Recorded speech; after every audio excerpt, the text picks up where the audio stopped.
Hello and welcome to this brand new episode of The Investing Edge, which is coming to you from Kolkata.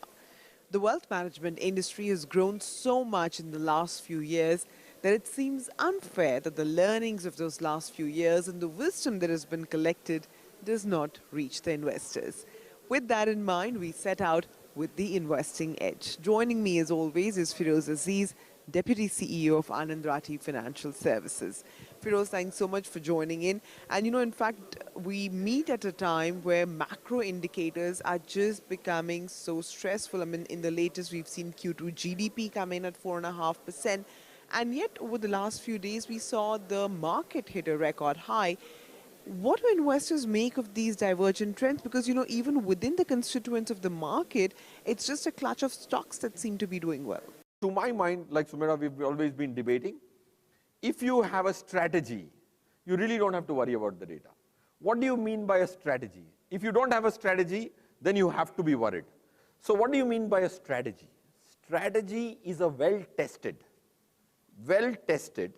combination of complementing products. I'm giving you more or less a theoretical definition, and I want to define it. Strategy is a well-tested combination of products which are complementary in nature, which go in opposite directions sometimes. And if you have tested it for the last 25 years, and if you have used scientific tools to test it for the next 25 years, in 50 years, these kind of instances would have come at least 100 times, or maybe at least 20 times. So if you have tested it for 50 years and then seen what all my money could have behaved like, then you don't have to live 50 years seeing that portfolio. You can experience it only by testing it. So my humble submission always is to have a strategy. And treasuries will have a strategy. Individuals generally don't have a strategy. Because when I meet people, I see all their portfolio does well together, all their portfolio does badly together. Then that's not called risk management, that's called speculation. Because one gentleman about 8-10 years back told me, Feroze, I don't need you, because everything in my portfolio is doing well. Then I said, sir, this is precisely the reason why you need me, because everything will do badly together, right? It's but obvious. So point one, if introspect whether you have a strategy. If you have a strategy of complementing products, there are some products which can handhold the other product during bad times. That's one. Point two, whenever you take lower risk, if you have been able to manage risk, this is all good news. It's always good to have a cyclical market if you have taken lower risk.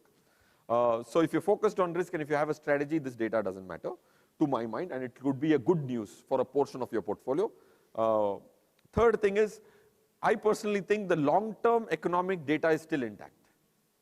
There are short-term data, which is very high frequency. IIP data, inflation data, all this is very high frequency data. So they capture more mind share than what an investor needs to be worried about. Investor needs to be worried about 5 years baad kya hoga. So let's focus on what investors' worries could be then. Because over the last week or 10 days, we have seen another few instances of side pocketing, right? So this was a concept that was introduced in late 2018, where the market regulator said that debt funds had paper which has gone bad. You side pocket it, so you carve out a little pocket so that the remaining investors are not affected, so on and so forth.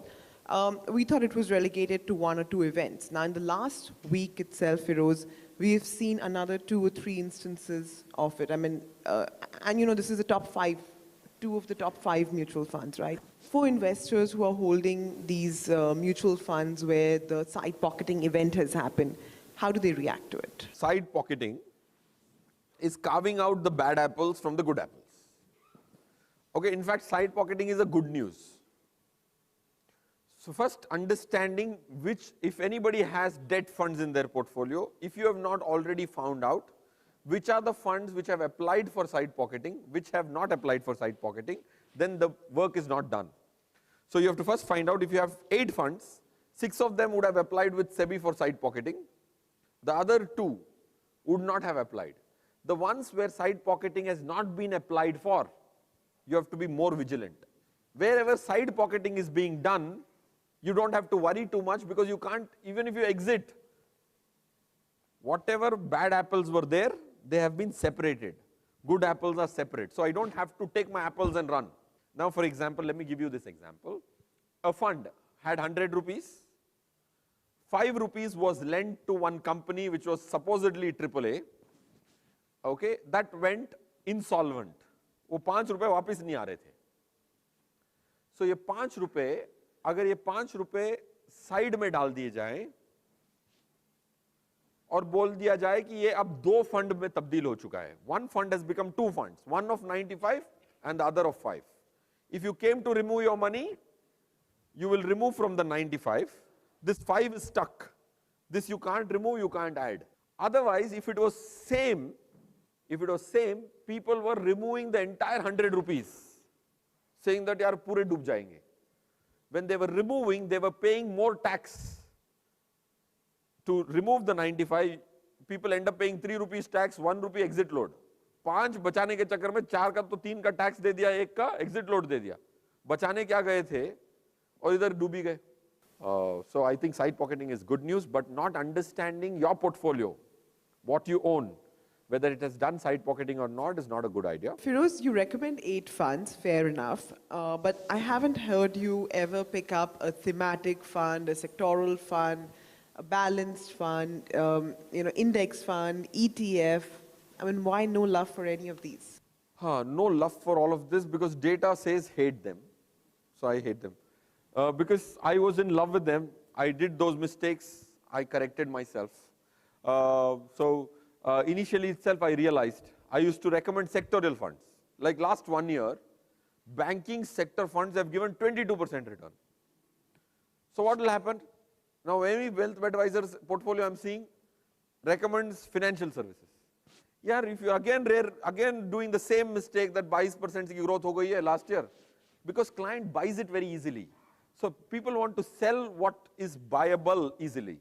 So if clients stop buying past performance, people will stop selling past performance. So sectorial fund will take standard deviation.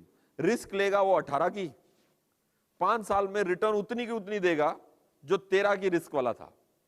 And you check this sector after sector, and I would have created 10,000 sector portfolios. All sector funds returns converges. 3 years back, pharmaceutical did very well, but then it fell flat on its face. Right? Infrastructure did very well in 2008, then it fell flat on its face. That's one reason. Second reason why I hate sector funds is because of this.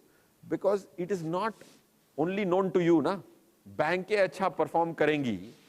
सिर्फ आपको पता होता, if it was a secret, then you buy a sector fund. Fund manager also knows it. This is the mistake I did, and I learnt it the hard way by the rap on my knuckles when I saw those portfolios bleeding for my clients, and it hurt me immensely. 2008 infrastructure was doing phenomenally well. So मैं भी भावुक हो गया. मैंने कहा sir मैं 20% infrastructure fund खरीद लेते हैं. Fund manager ने पहले ही 40% infrastructure में डाल दिया था, क्योंकि उसको भी पता infrastructure अच्छा कर रहा है. मैंने और 20% डाल दिया, तो टोटल क्लाइंट के 100 रुपए में से 60 रुपए इंफ्रास्ट्रक्चर में आ गए, क्योंकि I was double doing what he was doing anyway. Right? Then when the U-turn happened, 60% in infrastructure. And infrastructure fell so rapidly, so I fell far more than the market.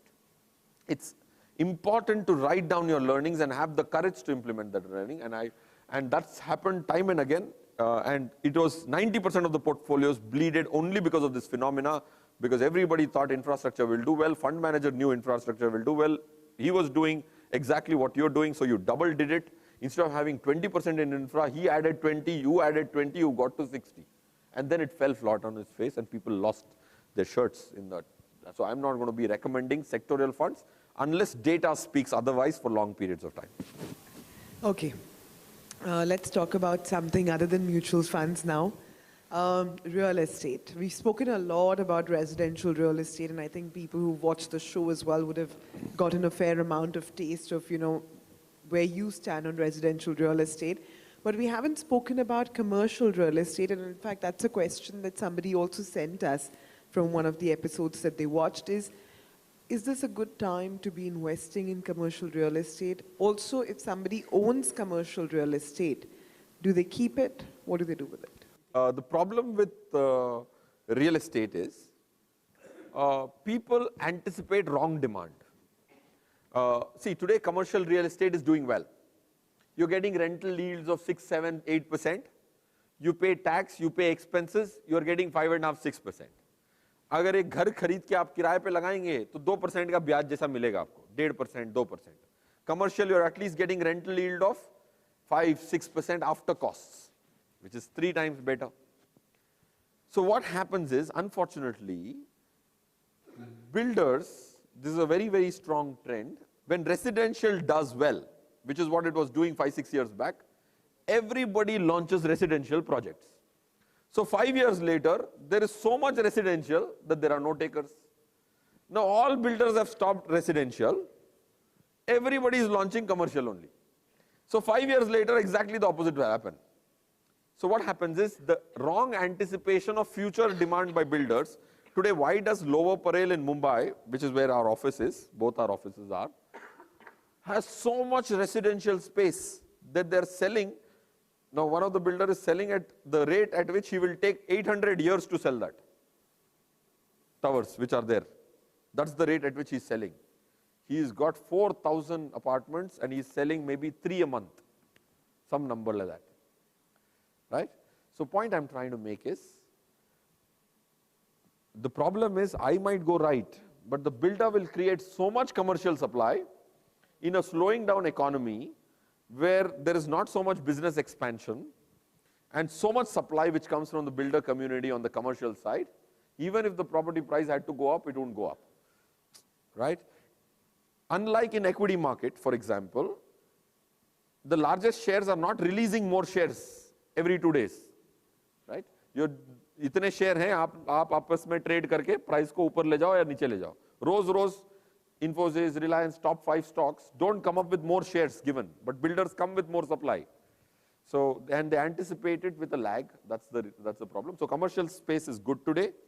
If you are happy with the residential yield, the rental yield, great. If you are expecting that your property will appreciate, it may not appreciate, especially because people are so gung-ho on commercial that every builder is only doing commercial now. And that will come to possession 3 years from now. And then residential would have sold by then. So that's one risk. So, but I wouldn't buy property. I wouldn't buy property. That's what I've been saying 5 years as a company. And 5 years, another 4 years, you should ideally not touch property. And illiquid instruments are already there in people's portfolio. Enough illiquidity is there that जो बचा liquidity है उसको भी फंसा दें. Rent की emotional comfort के चक्कर में is not a good idea in my opinion, because 50% of most of our people, सबने अपनी balance sheet दी तो 50% तो आपका illiquid होगा. 100% that you take a 100 HNI portfolio balance sheet and check, 50-60% will be locked up. And then if I give them advice to lock up the other 40, when it's time for them to use that money, people lock it up. So it's not a good idea in my opinion. On that note, we'll take a very quick break. We'll be right back. And on the other side, we'll open up the floor for questions from the audience. Do stay tuned in.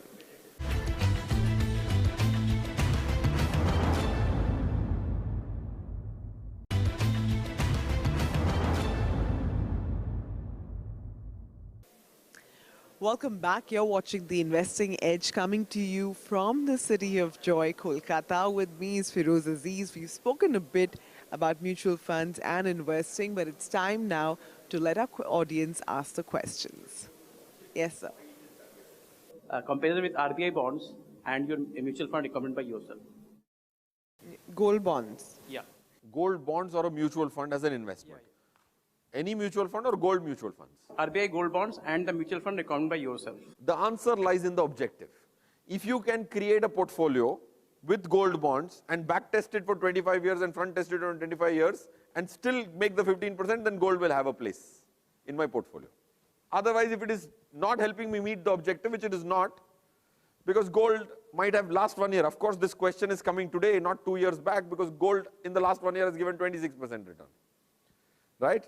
This exactly 1.5 years back, the question was Bitcoin kya karoon? Right? Because after the return happens, gold has been the worst asset class in terms of dollar performance. You will not even know it because in India it is rupee. If you just track if you Googled gold dollar price, last 100-year data, you will get it in minutes before we finish the show.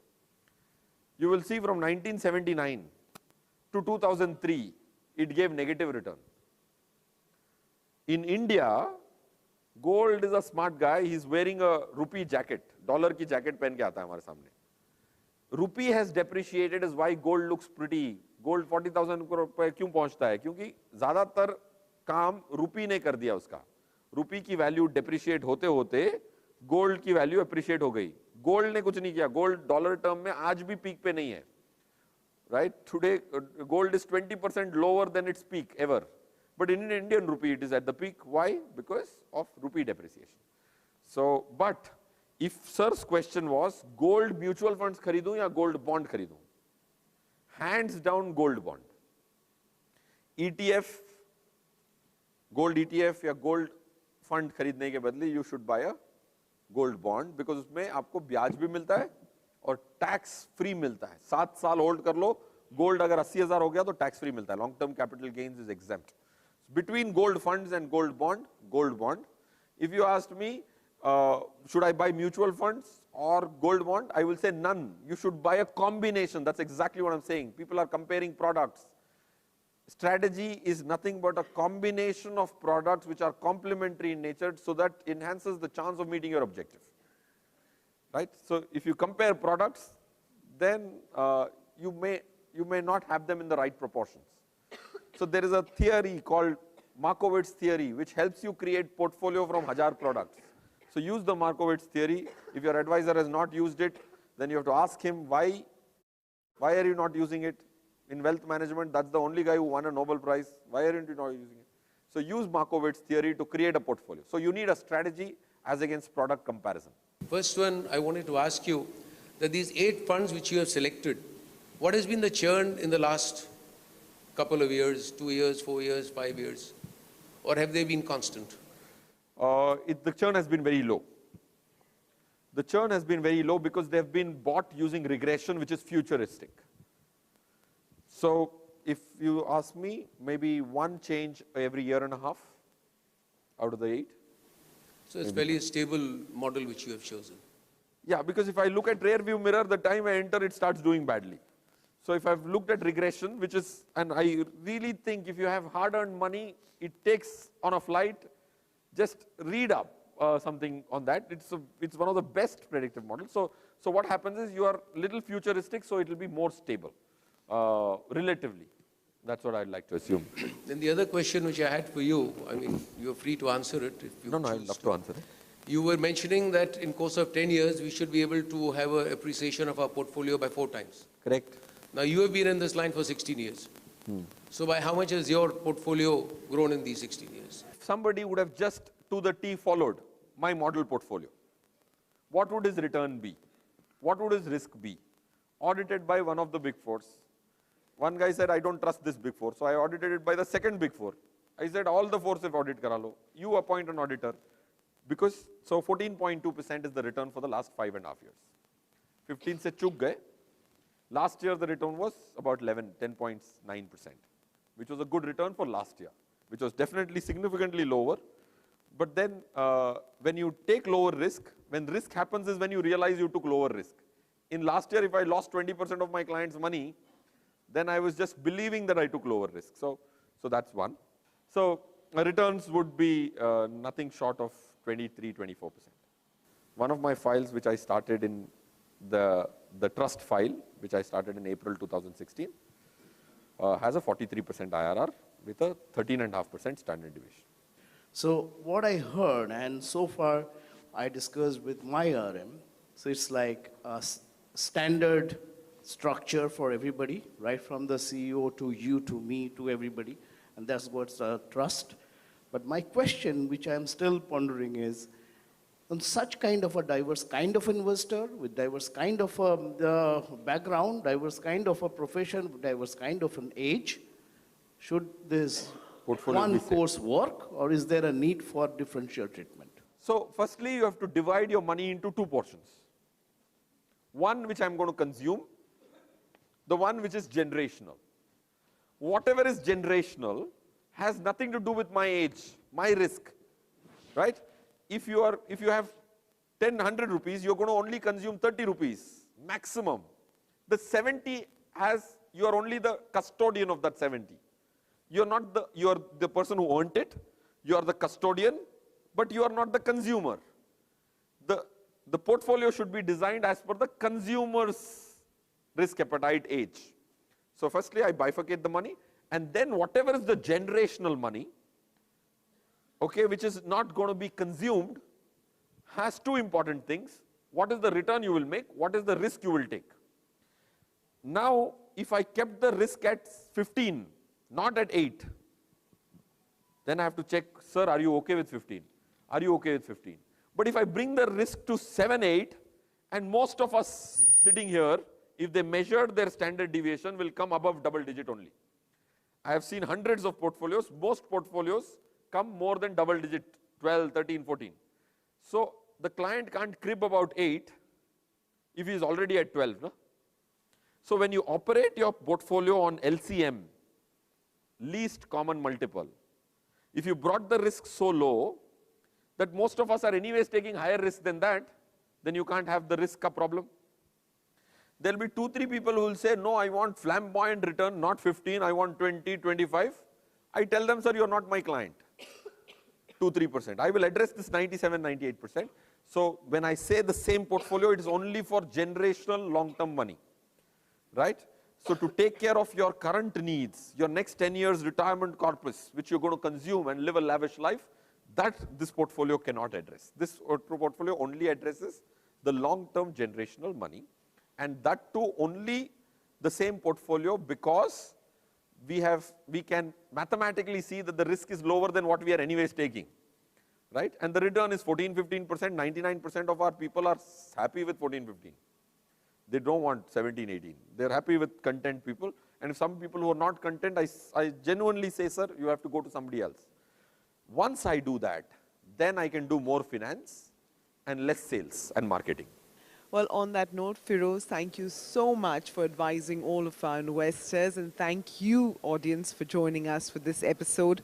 We'll wrap up then on Investing Edge for this week, but we'll see you again very, very soon. Stay tuned to CNBC TV18.